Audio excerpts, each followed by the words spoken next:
Start, the two men that have just been on your screens there, Jordi Torres and this man, Torres Casadei.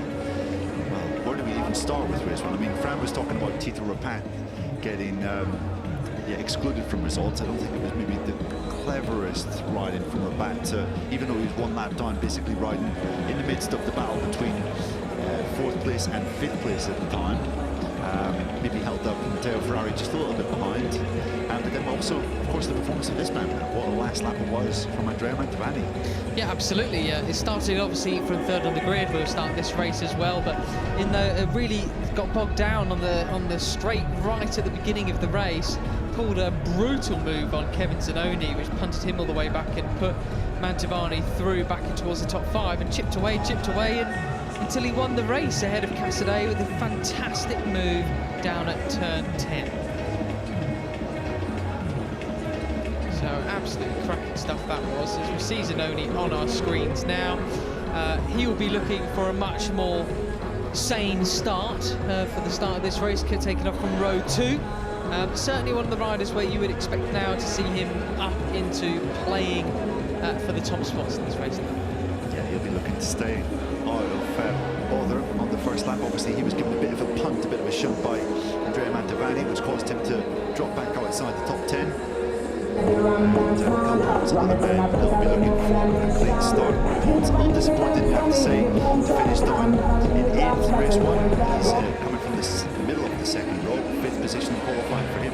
What about this man? Matteo Ferrari still in the title hunt, just about.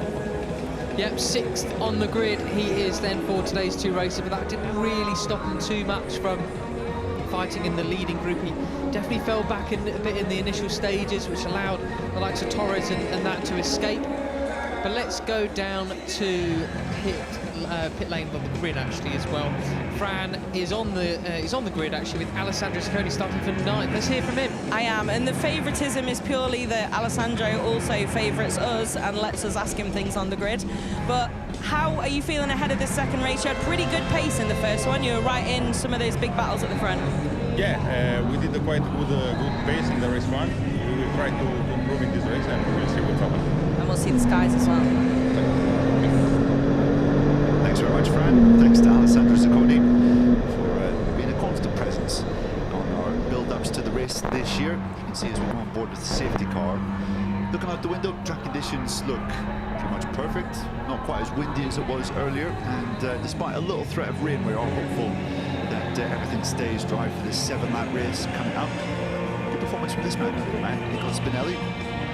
Yes, Spinelli ended up in 5th place across the line, just 1 second off the victory, losing out to a fellow countryman, Matteo Ferrari.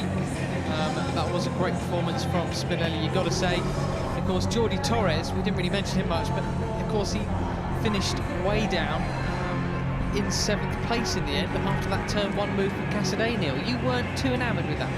Well, yeah, at first glance I thought it was just a tough overtaking move, but Casadei did pretty much move right across the front of Jordi Torres, knowing that he was right there, and basically forced him to lift up.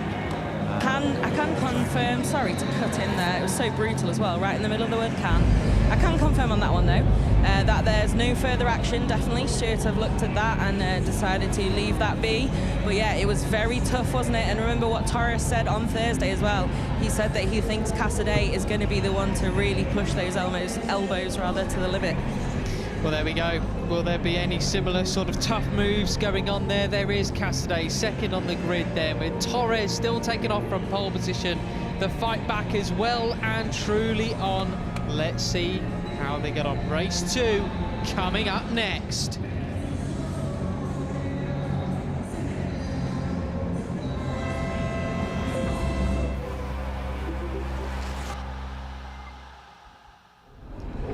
So, a reminder of your grid then. JT, Big Torres taking off from P1 ahead of Casadei and Mantovani. Zanoni heads row 2 from Pons, your winner here from 2021, and Matteo Ferrari. Row 3, Garzo, Spinelli, Zacconi. Then Eric Granado, who ran on at turn 1 in race 1. He starts from 10th place again with Randy Krimanaka, who pinched 6th at the flag last time out from 11th. Then Oscar Gutierrez starts from 12th. Finello, Manfredi and Perez are starting from row 5. Row 6 is Herrera. Tito Rabat off of the naughty step, back onto the grid. And Akubo starting for last after crashing in Q1 yesterday. Be soon, all eyes on the lights, big smiles from Big JT. So he is ready for this one. I would say, Neil, gotta get a bit of red mist going. He needs a win now, doesn't he? Yeah, he certainly does. Just 4 points separating him and Casadei in the championship. Just 12 points separating him, Casadei and Ferrari. It really is all to play for with just 3 races to go. Crunch time in this World Championship. And, well, I'm going to put my money on Torres for this one, man. What about you? I'm going to go for Torres as well. Fran, what about your predictions? I'm going to go for Casadei, but mainly to split the vote. There we go then, there we go. I love how Fran chooses her predictions like she's ordering from a restaurant as well. It's also that I bet most of the grid, if not all, will listen back to this. Yeah, so fair I'm just enough. trying to keep the morale high for all of our riders out there. But no, after that pace in race 1, I don't think that's a bad shout. Mega. I'll go for the Katsu curry, please. Thank you very much. That's how I like my predictions too. That was a very enthusiastic closing of the umbrella from the... that was quite sort of dramatic. It was like a performance on stage. But there we go. Maybe it was the wind picked up as well and nearly swept it away, Mary Poppins style. Here we go then. Final hugs and fist bumps, etc. We're seeing Oscar Gutierrez in the middle of our shot there. Kevin Zanoni will be taken off from 4th position on the grid. He'll be looking for a much cleaner turns 1, 2 and 3. We'll head to eyes on the lights then for this final MotoE race in Barcelona. 3 races to go, 75 points, the MotoE World Championship. And we have 4 points just separating the 2 main protagonists. Don't count out Ferrari as well. He's still well within a shout. Here we go. MotoE then in Barcelona for the final time. Lights are on and they're off. A clean start from just about everybody. Neck and neck down towards turn 1. Looks like Casadei got the jump on his chief rival, Jordi Torres. Here they go. Who'll be the last late breakers? Look at your race 1 winner, Mantovani, up the inside, in towards turn 1, but Casadei swoops across the front. Torres into 3rd. It seems much cleaner than race 1. Ferrari getting pushed back once again, though, but it's Casadei leading Mantovani and Torres through turn 3. Good stuff from Matteo Ferrari as well. He's gained 1 position to go into 5th, just behind Hector Garza, who got squeezed out a little bit coming through turn 2, but still gained 1 position, so decent stuff. Ooh, Torres through on Mantovani then. Will he get him on the cutback? No, Torres cuts a far more inside line through turn 4, and there he secures that position. But Casadei already a couple of bike legs in towards turn 5. Tricky through there. Garzo pulls a move on Ferrari up the inside of him into 4th. It's a no-nonsense pass from Jordi Torres right at the start of this race. He does not want to have anyone between him and the man who he is fighting for the World Championship this year, Matteo Casadei. Casadei already opened up 3/10 of an advantage. A disastrous opening lap once again for Kevin Zanoni. Unfortunately, got pushed right back into P10 at the start there then, so not sure what went on in that respect. We got Eric Granado down in 13th from 10th on the grid as well, but for now it's Casadei leading Torres, and then Mantovani. Yeah, Mantovani, we did ask the question whether he get involved in the championship fight in race 1. He absolutely had no hesitation with regards to that as we swooped on through the final of this track. Such a spectacular ribbon of tarmac through turns 13 and 14 into the final turn of this wonderful circuit of Barcelona, Catalunya. Casadei then comes across the line, end of lap 1, he leads, but Torres is already starting to close in. Yeah, no major slipstream effect here then. Torres not quite catching up on Casadei. There he is just in the braking zone though. Squirrely on the brakes as we're following him there. Catching right up through towards turn 1 and turn 2, but Casadei so quick through there, then no way through for Mantovani. What about turn 3? Mantovani's been pushed right back. We got a problem with our timing screens, I think. Yes, we do. Yes, there we are. Because we're on board with Torres. No, he didn't switch back to position 5. Thankfully, yes, he exactly. Matteo Ferrari has managed to come through into fourth, as you can see on the left of your screens. He's managed to get by Hector Garzo. Torres is starting to have a few little looks at Casadei. He is right there behind the Italian. It was on the second lap of race 1 earlier today when he scored the outline lap record at this track. 4/10 of a second faster than his full time yesterday he was. So Torres really does have the speed here. That is without question. I do feel it's going to be a straight shootout between himself and Casadei, maybe with Mantovani thrown in. Epic curve cam shots back through there as we now look at riders coming on the back straight in towards turn 10. We saw the change of the lead before. Torres takes another look up the inside of Casadei, but thinks better of it this time around. Mikel Pons has come into the fray of this fight now. He finished down in 8th place before. A bit of a disappointment for the winner here in 2021. A little bit, yep. And Garzo has managed to get back past Matteo Ferrari, who had moved into 4th at the start of this lap, but Garzo has got back through in the 3rd split. So Ferrari cannot let this top trio get away once again, as they did in race 1, because he did seem to have the pace towards the end of race 1, but had just given himself a bit too much to do. Torres, though, looks as though he's got a good run out on the final turn. Yeah, absolutely right in the slips. You could barely see him behind Casadei there. Pulls right alongside him, tries to outbrake him into turn 1. He does. Can he get it stopped though? No cutbacks for Casadei this time around, but he's sacrificed his drive through turn 2 a little bit. But Torres makes it stick. Big JT out in front then, as we see Mantovani looking up the inside of Casadei now too. He won't think twice, as we saw in race 1, to get involved here. Will he make a move up the inside to turn 4? Casadei looks back at Torres for a move back into the lead, but thinks better of it. Yeah, super stuff. Casadei and Torres, look at the smoke coming off the rear tyres as they come out of turn 4 on the way, and the drop down into turn 5. Brilliant stuff from the top 2, exchanging and trading fastest laps. You could see Torres wasn't quite as quick as he was his fastest circuit in race 1. But now what can he do from the front? Will he be able to escape? He wasn't able to do it earlier. Maybe it might be different this time around. Well then, what changes might he have made to his motorcycle ahead of this race? Of course, we did have that race 1 earlier on at lunchtime. If you weren't joining us then, go back and watch it. Did have some people talking to me about, oh, no spoilers from race 1. I mean, what do you expect me to do? I mean, this all reference for the context of this race, as we see again Casadei close up on the rear end of Torres into turn 10, but sits behind him comfortably then. This looks like it could be building up, crescendo into a big finale. But did you see in the back of shot, Neil? Ferrari well and truly on the hump, along with Garzo. Yeah, absolutely. Garzo coming back into it. He was 7/10 of a second off the back of Andrea Mantovani when they crossed the line. In fact, sorry, half a second last time around, but he's managed to close pretty much within a bike length or 2 of the Italian just ahead. So Garzo seems to be the coming man in this battle. You can see Torres taking this super defensive line as he comes across the line, hugging the inside of the circuit. And will that give Casadei a bit of an opening around the outside? Oh, and he goes for a much cleaner version of what he did in race 1.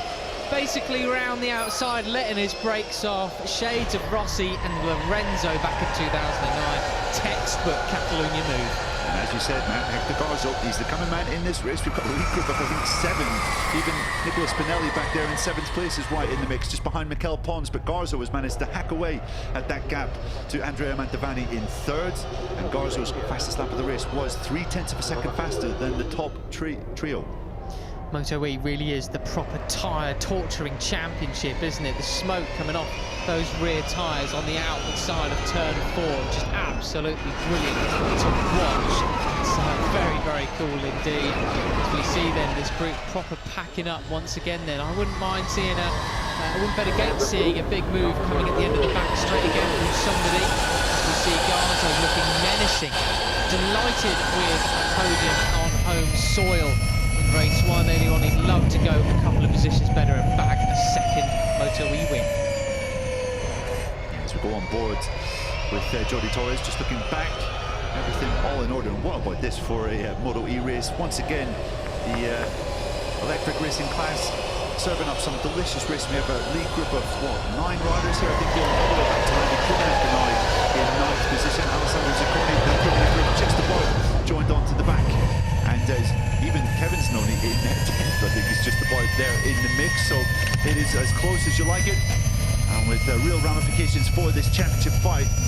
The this is guaranteed drama as Torres once again comes out of the slipstream. Oh, just so close to Casadei, as close as you like. But Mantovani, look at him, look at the number 9 going across, and Jordi Torres sides through, cuts off his nose there in towards turn 1. Wow, that was MotoE at its best, wasn't it? Goodness gracious. Casadei goes from first to third. Brilliant stuff from Torres. Was that a little reminder that he's still there? Look at Mantovani coming into turn 4. The number 9 was going to dive under. Yeah, was that a little bit of retribution for the earlier move at the end of race 1 from Jordi Torres? Mantovani now seems as though he could be the danger man in this race. Look at that, oh goodness me, proper backing it up again, and the pace is starting to drop off now a little bit. Actually, 149s across the board for the top 5. Meanwhile, there's 148s all behind them. That's how all these riders are catching up. As we see, we've got yellow flag in sector 2, then someone's gone down, not sure who it is. Looks like it's Rabat. A disaster day for Rabat, excluded from race 1, and a crash in race 2 as well. That fully puts him out. He's walking away. That is a gutting finish to the weekend for the home rider. Oh, Mantovani looking straight up the inside of Torres, but thinks better of it. It doesn't quite make it through on package, and the fastest man in this capacity is at minute 6. Nicholas Spinelli has managed to get right in the midst of the fight. You can see there's been tremendous warnings. Matteo Ferrari's warning needs to be super careful, especially around this final sector of the track on the exit of turn 13. It's where it's so easy just to kiss the green on the outside of the curve there. But Torres here, is he managing to make a little break? I feel that he might get reeled in by the time we make it down to turn 1. On this 1 kilometre front straight.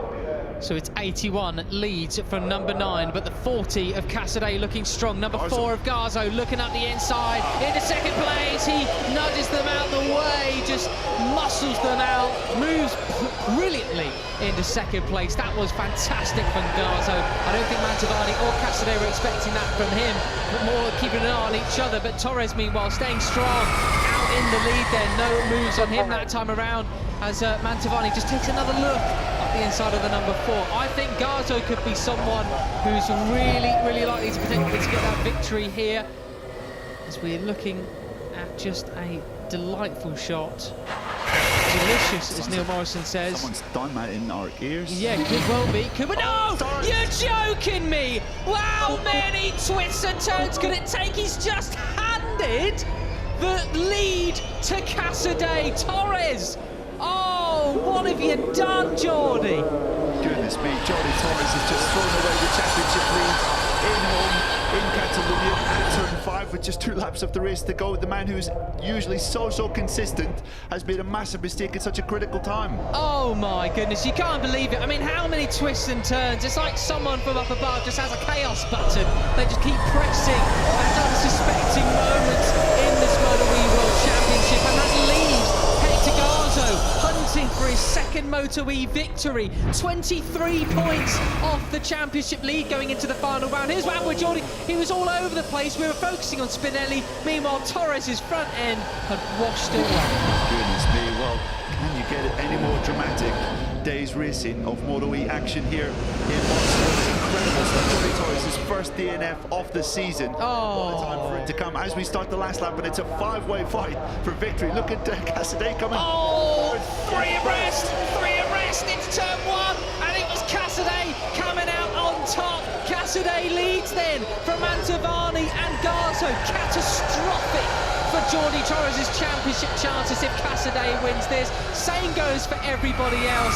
Oh my goodness, we still have many a corners left. Don't count out Mantovani for another rash move into turn 1. But look at that, Neil. Torres 21 points down, Ferrari 22. These guys need to pull a move on Casadei again. Oh, and they need to be careful in here. The yellow flags are still showing into turn 5, courtesy of Jordi Torres' crash. Spinelli just ducked out of a move underneath Hector Garzo there. As Torres is scooted away from the crash site, he'll be absolutely mortified with that one. And here we go then, overtaking opportunities, running out to take victory here in Barcelona. Mantovani is very close as they come on turn 9. Remember, it was turn 10, the scene of the race-winning overtake in race 1, and I think Mantovani is just about close enough to launch an attack. Surely he's going to go for it. Surely, no, he's not close enough. Casadei just lets his brakes off, but is he too wide? Oh, Mantovani looking up the inside. I think that could be it. That might be the final overtaking opportunity if we don't see anything rash into the final corner then. This is massive for the 2023 World Championship. 2 corners to go. Casadei leads Mantovani. One more. He goes through. Spinelli goes up the inside of Garso. Pips him maybe to the line. But it is Casadei who places one hand on the World Championship trophy with victory here in Barcelona. Mantovani second and Spinelli takes a podium. Goodness me, how much drama can you pack into 7 laps of racing? That was MotoE at its finest, and Mattia Casadei has taken a massive step forward to taking the 2023 MotoE World Championship with that performance. What a well-timed performance. He kept his nerve, kept his head in such high-pressure circumstances, and seeing Jordi Torres hit the deck 2 laps from the flag, managed to put a 2-in-1 overtake, gone into turn 1 on the final lap to take, well, a really crucial victory, the most important victory surely of his career. Goodness me, that was incredible.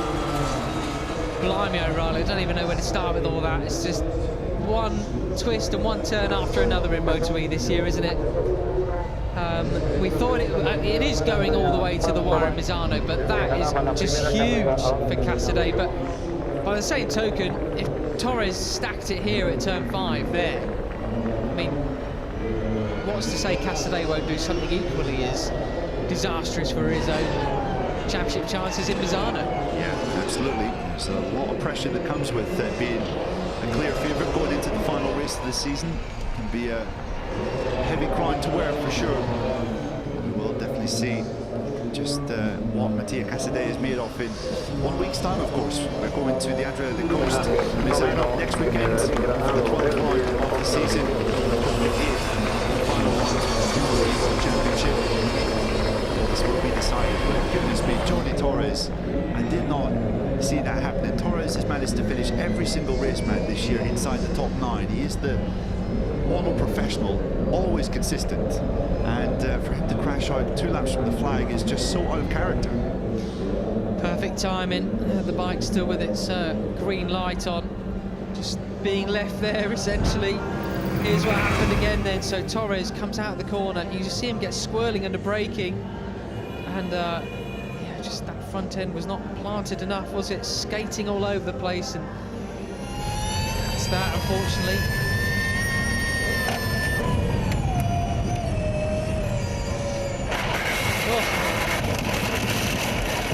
The thing is, if he missed his apex there and ran wide, he was going to lose about 3 or 4 positions because there were so many guys behind him. Jordi obviously knew that, and little was he to know that at that point Mattia Casadei was a few points or a few places back on track. But well, this guy couldn't really have scripted today to go any better, could he, man? Pippin Torres at the post on the final lap of race 1, and then emerging victorious in race 2 when Torres crashed out. Matteo Ferrari not able to do any better than 5th. Casadei takes his 4th victory of the year, and as I just mentioned, this one definitely the most important. Paolo Simoncelli, of course. Casadei rode for his team for several years in this championship. Mantovani delighted with another podium for him then, 2nd place.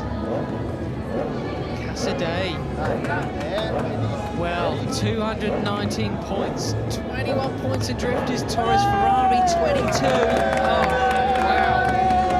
Who'd have thunk it?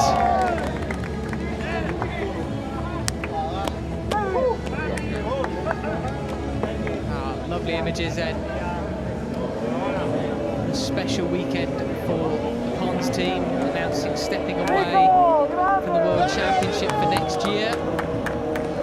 We have to mention that man, Nicola Spinelli, taking 3rd position with an epic overtake at the last corner on Hector Garzo. Garzo did certainly not see that coming, judging by his reaction as he came across the finish line.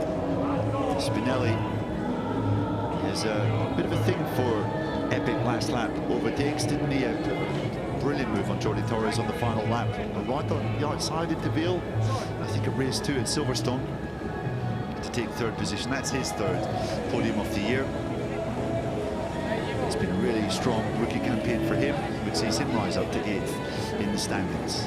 Definitely one of those guys, if he hadn't thrown away a couple of other podiums, how much stronger would he have been in his rookie season? But certainly adapted to MotoE very well indeed, didn't he? As we see Mantovani celebrating with his team once again, then they must be delighted with that. But a 1-3 for the Pond squad. Weaker has announced that Sita Pond will be stepping away from, well, at least running a team. He's actually moving to be the Chief Financial Officer, Chief Revenue Officer at the RNF team. Defecting to the rivals. Damn it, Sito. So once the team photos are all done, we'll be hearing from our podium finishers, chatting to Fran Weil. See the photographers just dancing down there, having a great time, aren't they? Mantovani also dancing as well, getting ready for season 49 of the Muppet Show with Kermit the Frog and Fozzie Bear. There he is then, Spinelli, back on the podium, Fran. We can chat with him then. What does he make of that podium? We can, and you're going to get a bit of a concert at the same time. Congratulations, Nicola. That was an incredible move at the final corner. How does it feel to be back on the podium? Yes, the feeling is good, but the start is very bad. But lap for lap, I have a good feeling. Go up, go up, go up. And the last lap, all. And thanks to my team, thanks to all, thanks to my manager, all. Congratulations. Well done. Excellent stuff. Full race review for Spinelli. Well, here's another view of that cracking move, Neil. Actually, it's going to be the same angle. But again, look at that. Very, very nice indeed. Pinning it to the line. Nothing Garza could do about that, unfortunately for him. Very cool. He was well chuffed with that, wasn't he? What about Mantovani then? Another podium to his list, Fran. Well, Andrea, your speed continues in race 2 and you're back in Parc Ferme. Congratulations. I'm very happy because this weekend I am consistent and I do a fantastic job with my team. And thank you for all. The podium, all Italian, is incredible. I dedicate this 2nd place at my friends Marcello Gustinati. Today is your birthday, happy birthday. Ciao. Thanks, Andrea. At least we know our jobs are safe now. These guys could not cope with any voices in their ears or anything like that, can they? Fair enough. Bless him. Yeah, happy birthday to his mate. What a cracking job. Mantovani been brilliant this weekend. Nice to know that he, you know, it was getting to a point where I thought he was only just pretty special at Mugello, but nice to know he's special at Barcelona too. Absolutely. 3rd on the grid, 1st in race 1, 2nd in race 2. But he had nothing for this man late on. Mattia Casadei takes command in the MotoE World Championship. He's with Fran. Yes, Mattia, you have taken command of the championship today. Now back on the top step and a really big advantage ahead of Misano and home turf. You must be really happy now. Yeah, I'm very, very, very, very happy because it's amazing. The race was strong because a lot of riders are fast, but I was wait the final lap. After I see Jordi crash, unfortunately, I say 3rd position is good, but if I win, it's better. And I tried the focus to win, and I made a good overtaking the first turn. And after I push all the lap, and this win is amazing. Thanks for the team for all the job they do, and I'm very happy. Thanks all. Congratulations. Awesome. Casadei then, and he's such a nice sportsman as well. Him and Jordi Torres clearly have a great relationship. He really wanted that fight to go all the way to Misano. It still is. Mathematically, of course, one hand of the title. Doesn't have to win any races in Misano, just also have to stay on the thing, get a solid result. Nice that he says, yes, unfortunately, Jordi crashed out. But there we have it. Across the line he comes then. And another win. So, Neil, that is not 4 wins on the bounce, but near enough. Exactly, yeah. He was gunning for 4 wins on the bounce. No rider has ever done that in MotoE history, going right the way back to 2019. But it is 5 podiums on the bounce for Casadei. Really, since we've come back from the summer break at Silverstone, he has been in super shape, with a 6th, a 1st, then 2 firsts in Austria, and then a 2nd and a 1st here. Talk about ending the season strongly, and if he can just hold on at Misano, then could be looking at a new MotoE world champion. Still plenty of hurdles to cross though, man. It's by no means a given that he's going to turn up at Misano and just dominate the weekend there. We've seen plenty of drama in the final MotoE races in years gone by. And with a fully fired up Jordi Torres and of course Matteo Ferrari, who is a real specialist at Misano, I still feel that this is far from over. Yeah, I certainly say so. I mean, Torres, although he's not a local rider to Misano, he certainly knows his way around it very well indeed on a MotoE bike.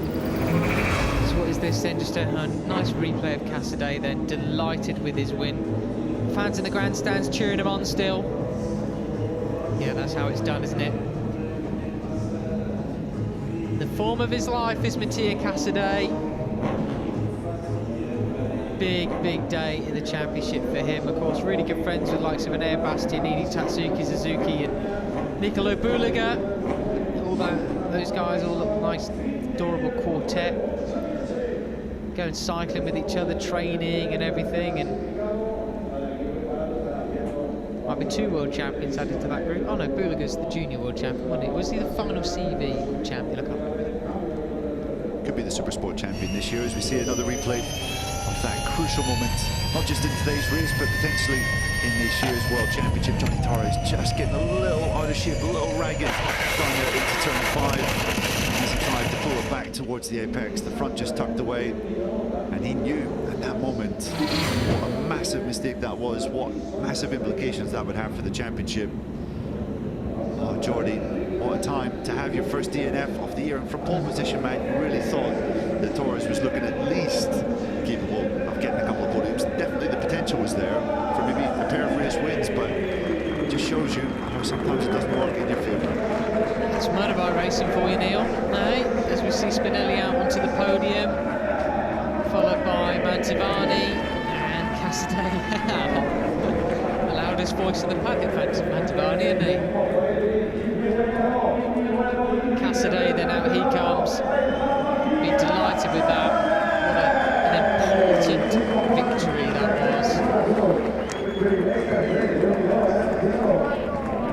So for the final time here in Barcelona, trophies being presented. 3rd place one. I thought that was Mantovani's brother coming out there. That's unfair. Present trophies. Could be, by the way, he shook his hand as well. Like a long lost friend. 2nd place trophy goes to Andrea.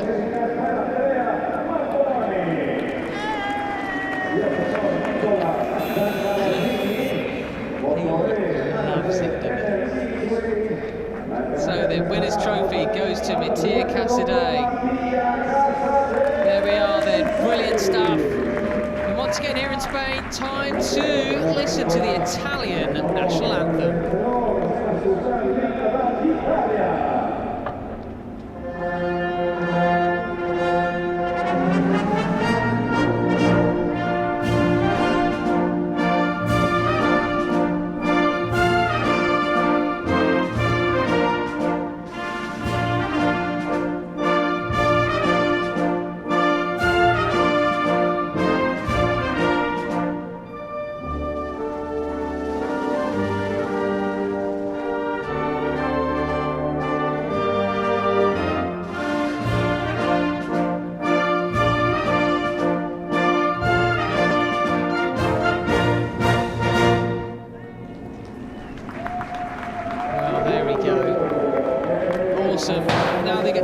Probably got it going, didn't he?